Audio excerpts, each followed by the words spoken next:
Influencer Fuji mengatakan dirinya sempat sering dibully sebelum ia terkenal saat ini. Bahkan, Fuji akui ia sampai pernah dibilang murahan oleh pembencinya.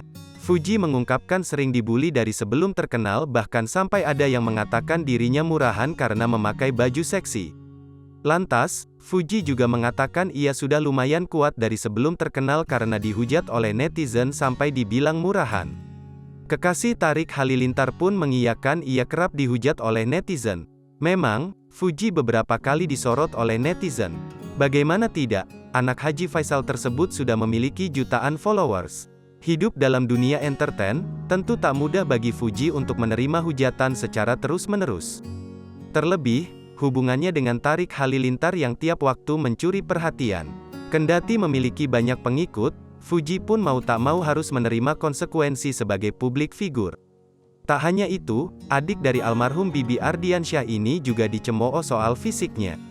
Ia dikatain pendek, bogel, dekil, buluk anak durhaka, kayak gitu-gitu, sambungnya.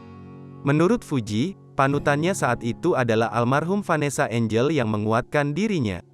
Saat ini, Fuji sempat menganggap komentar pedas dari netizen sebagai bahan bercandaannya.